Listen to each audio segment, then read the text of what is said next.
Kitchen on the road this week. We are downtown in Youngstown at Bistro 1907. Mark Canzonetta and his good friend Sally the Salmon.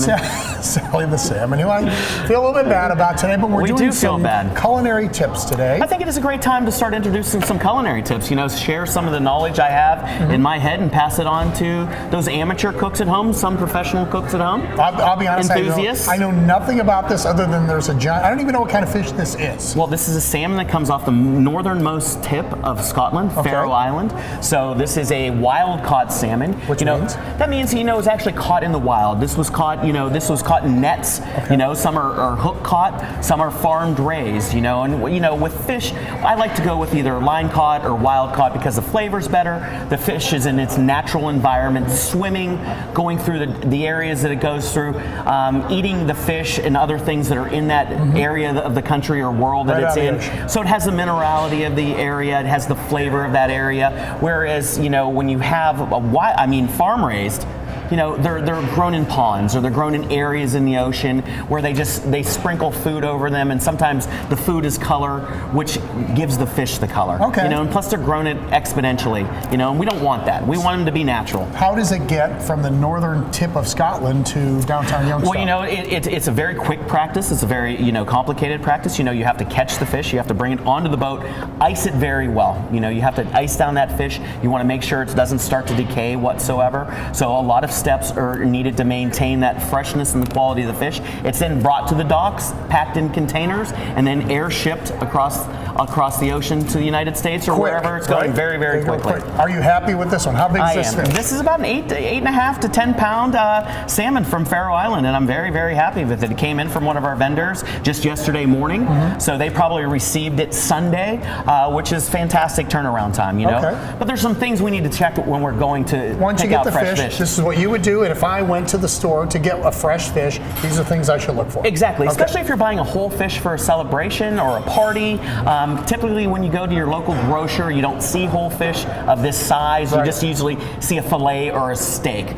So what we want to do is, a couple things. We want to really hone in on the appearance of the fish. The fish should look like it just came out of the water. Okay, so we're starting on the head part, We're starting on the head. So the first thing you want to do is check the clarity of the eyes. You want to make sure the eyes are clear and not cloudy, firm and not sunken in. If they're sunken in and hollowed out, that means the fish has been sitting around, starting to dehydrate, starting to decay. You like that? I can touch the eye. You can touch the eye. But if it doesn't go in, if it doesn't sink in, that's a good sign. Yeah, I think we're a good sign. The next thing you want to do is check the gills. You want to make sure, because that's how the fish lives. They swim, they aerate through their gills. That's how they get oxygenized. So you want to make sure they're clean smelling fresh like the ocean.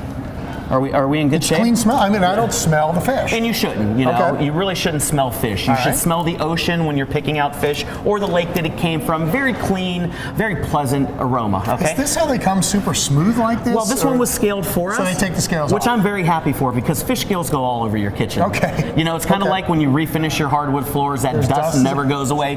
Fish scales never go away. So the next thing you want to do, it's very important, go ahead and touch that fish. Do you see when Mike is touching the fish, it immediately springs back. Bumps back up. So that means that it's fresh, it was well maintained, the flesh isn't damaged underneath. So yeah, it pops right back. So that's a good sign. So if it stayed indented, that means that it's been decaying, it's sat around for a while.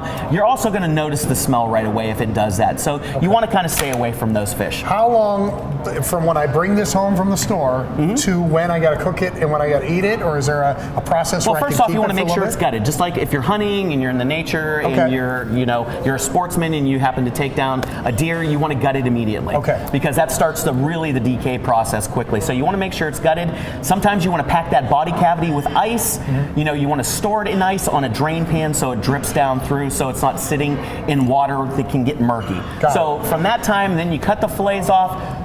3 to 4 days after that, as long as it's well maintained in a refrigerated area, you're going to have good fish for about 3 or 4 days. Are we going to cut the fillets off? We are going to cut the fillets off. We're going to show you how to do that after this break, and I'm guessing it's this part of the fish, not the lower part? We are going to cut from the gills all the way back along the backbone. Okay. You won't want to miss this. Wake the kids, everyone. Be right back.